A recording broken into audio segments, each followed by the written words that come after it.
I mean, yeah, I mean, that is smoky.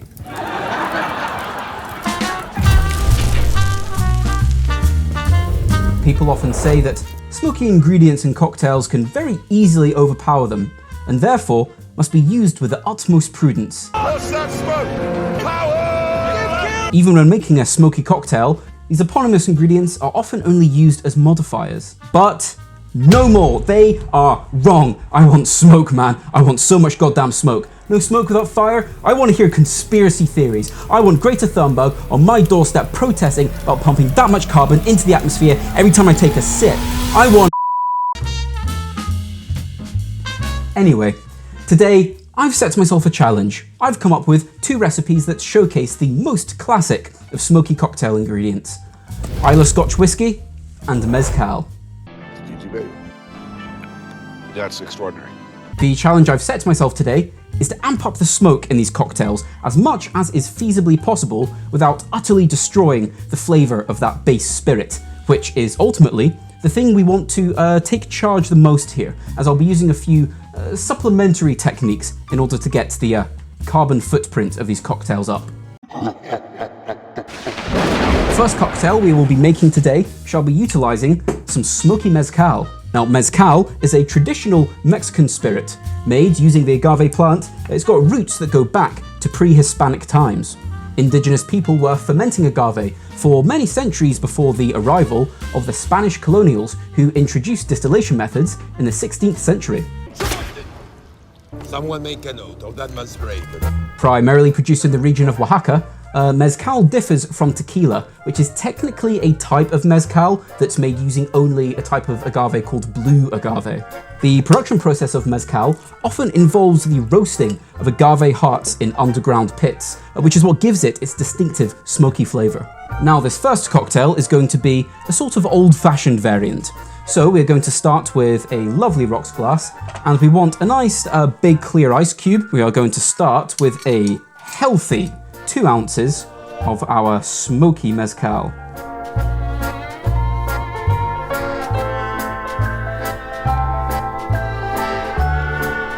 The second ingredient is going to give us a huge, hefty amount of smoke. What I did is I took some lapsang souchong tea. The key component is that it is just overpoweringly smoky. And then in a separate pan, I toasted some Aleppo pepper flakes. Put the smoky tea into the chili flakes, added some sugar, dissolved it, strained out most of the chili flakes. There's a few left in there to continue to infuse over time.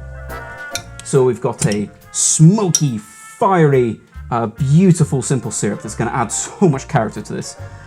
This, we want 1/4 of an ounce.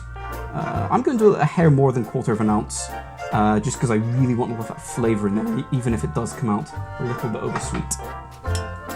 This is, of course, an old-fashioned variant, so we shall naturally need some Angostura bitters. I'm going to do just 3 dashes.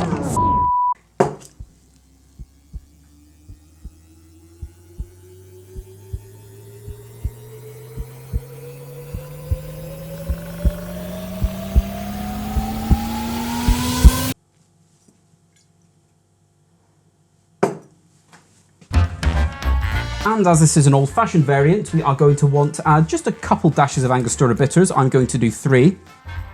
Now, I would normally do more, but I'm also going to add a dash or 2 of these beautiful Bittermans hopped grapefruit bitters. I'm going to take a bar spoon and give this a stir. We just want to incorporate all those wonderful ingredients, chill it, and dilute it. And now for the pièce de la résistance. My friends over at Ciksmo sent me their beautiful smoke gun machine to use just for this video. Very, very generous. They didn't have to do that. But this thing is absolutely beautiful. They sent me a whole bunch of different wood chips to try out. So I'm going to use their hickory smoke that they sent me with this smoke gun. I'm going to take some of these wood chips, add them to the crucible here. On goes the filter.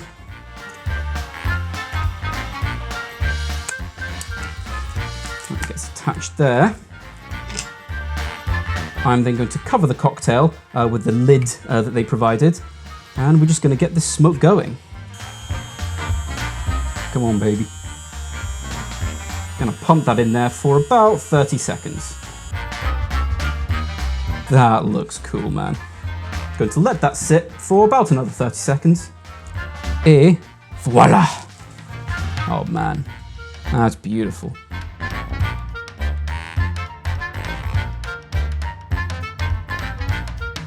We are then going to take a healthy grapefruit peel,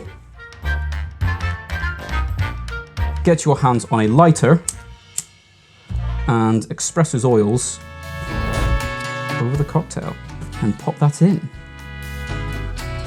Now this is actually still quite a simple cocktail. I've not over-adorned it with as much as I physically could. I wanted to preserve a lot of the notes of the mezcal as I could without overdoing it. So there we are.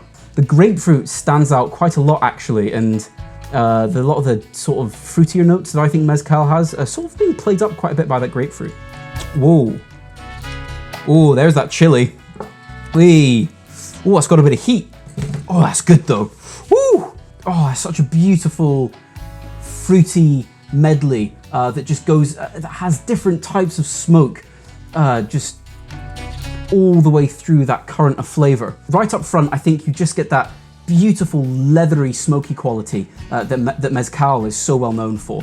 And then that very quickly transfers to that woodsy hickory smoke, which has like just such a, the flavour of that just coats your whole mouth. That hickory smoke actually translates really, really nicely into the lapsang souchong tea as well, because I think lapsang souchong is like very woody, and I was very worried that that would overpower the cocktail, but it hasn't at all. A surprising amount of the fruitiness gets preserved in this, I think in large part thanks to the grapefruit and the pepper flakes as well, which are bringing a almost like vegetal kind of note that's actually helping a lot of the sweeter notes survive. I am very, very happy with that cocktail. Wow, I'm super happy with that. So the next cocktail is going to use some smoky Scotch whisky.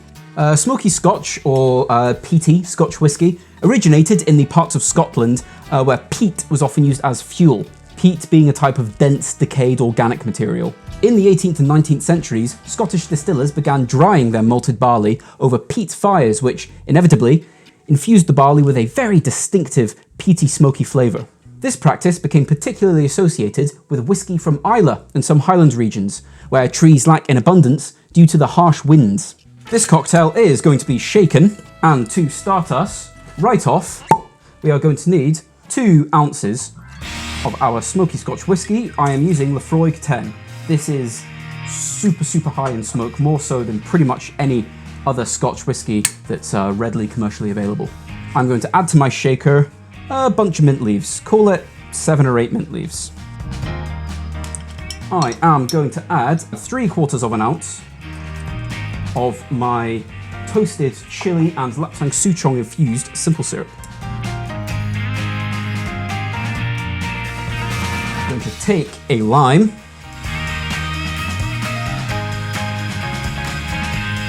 I'm going to add 1 ounce of lime juice, and then before we shake, what we're going to do is we are going to take our glass and we are going to rim half of it by first taking an exposed bit of lime husk, and then what I've got here is a mix of ground chipotle chili flakes, smoked paprika and salt. I've added some fresh ice to our glass and my shaker, and we are going to shake.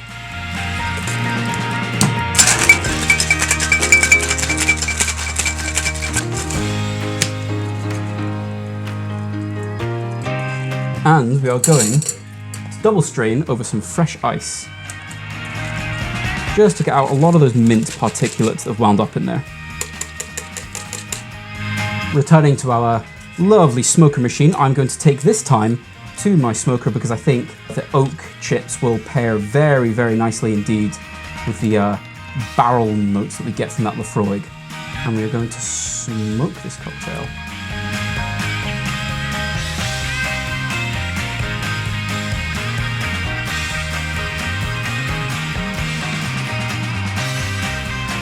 We are then going to take a healthy few mint sprigs and we are going to add that to our beautiful cocktail.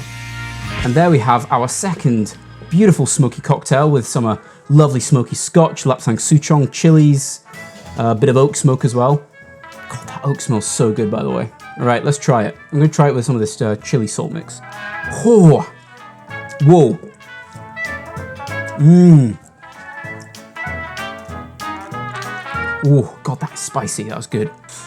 Yes, that oak, those oak chips are just perfect for that cocktail. Oh, and then the oak pairs so nicely with the lapsang souchong tea syrup in there as well. Every single element of this comes together so decisively in such a brilliant way. And then to stop that getting too just like overpowering, the lime and the mint just cuts right through that and brings this beautiful, light, airy element to the whole thing. Smoked paprika is sweet, and I've also got some chipotle chili flakes in there as well, which are sharp and spicy and stop that sweetness from becoming too much, and the salt offsets a lot of the acidity in the lime juice as well.